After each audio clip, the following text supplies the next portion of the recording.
Hi, I'm Gracie Leroy. These are my guests, Ben and Nathan, and they're going to be with me today while I film this. So, today I'm going to be talking about stress and planning. Oh, and just a heads up, I am getting a little sick. So, if my voice cracks, that is why. So, stress is very harmful. And so, something you can do to help this is planning or making like a to do list. Doing so will be very mentally beneficial, motivating, and time efficient. So sometimes when you have stress, it can feel like you're just drowning in a bunch of thoughts, kind of the way that the guy on this picture seems. He's just drowning in all of his thoughts. And I know you guys can feel the same way because you guys are college students just like me. And sometimes at the beginning of the week, we just get thrown a ton of assignments that we need to complete by the end of the week, and it can just feel so overwhelming. Personally, I feel this because I am a college student and I also work 40 plus hours a week, so it can be a lot. And something that I just definitely recommend doing is planning, making to-do list, whatever you need to do to just write it down and get it on paper. So, stress is harmful, and this can eventually actually lead into your sleep. So, by planning, it is mentally beneficial because it is not harming your sleep.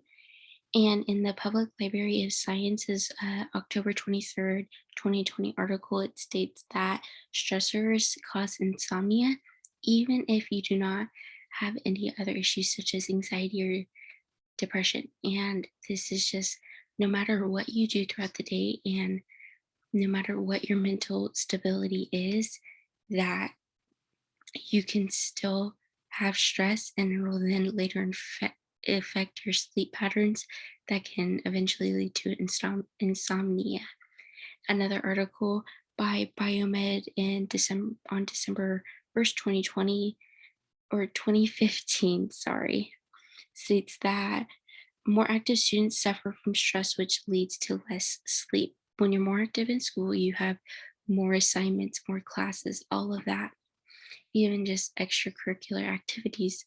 And so there's a lot to do. So then you end up feeling more stressed, and that ends up making you sleep less. So when you reduce your stress by planning or making a list, whatever you do, this will then allow you to sleep better at night. And when you sleep better at night, this then allows you to be more motivated. So when you are motivated, this is actually something that's mentally rewarding. And so it can then make you happier. In Education and College by Gale, in their 2003 article states that a daily planner to schedule out specific things by specific classes can do will actually allow you to achieve more and to be more productive. So, when you schedule out your things that you need to do on a list, kind of like this one right here, this is mine. I know you can't see it because of the mirroring effect, but this is kind of my list that I do for the week. When you do this and you write it down, it gets it on a piece of paper. You then have to worry about it less because it's not just floating around in your head. And you can stop thinking about it when it's not the right time to think about it because you aren't worried about forgetting it. It's on the piece of paper. And unless something tragic happens to that paper, like water spills on it or gets thrown away, it'll be there for you. So you will then be motivated and you won't have to worry about it. So then you'll be happier.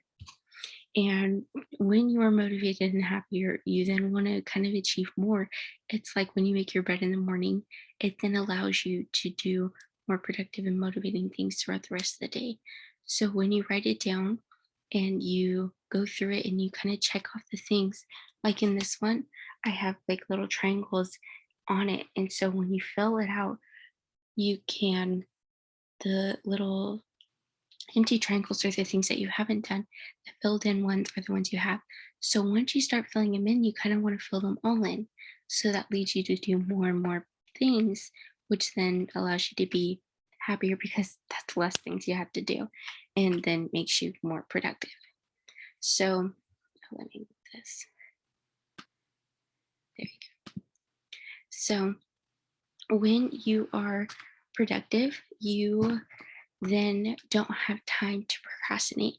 And the scientific journal published July 28, 20, sorry, 2008, sorry, the 2020s throwing me off. The 2008 article sitting shows that self-oriented perfectionism procrastinate less. This is because when you're a self-oriented perfectionist, you have so much going on in the things that you do that you don't have time to waste. So people who are perfectionists tend to procrastinate less. So if you kind of take their mindset, even if you don't have to be a perfectionist, but if you take that mindset and kind of apply it to your normal life, those things can help you then in return procrastinate less. So, just to go over it again, when you are stressed, it clouds your mind. So, to uncloud it, you're going to want to plan, whether that be the to do list, kind of the style I do, or if you want to get a daily planner, a weekly, or a monthly planner, whatever it is, to just write it down. You can even do an electronic planner like Google Calendar or even your notes app, whatever you can do to get it out of your mind and onto something. This will then reduce your stress levels because you aren't worrying about having to remember it as much. And again, stress can lead to sleep loss, you being unhappy, and to procrastinate, which it's the worst because when you have a video due and you procrastinate it until Sunday at 11 o'clock and then it takes 20 minutes to upload to YouTube and then something goes wrong, that's like the worst fear of mine ever. And I'm barely posting a video right before it's due.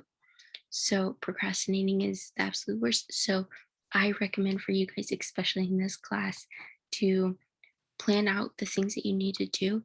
That way you're getting it done in a timely manner right before it's due, so you aren't procrastinating it and you'll be more effective.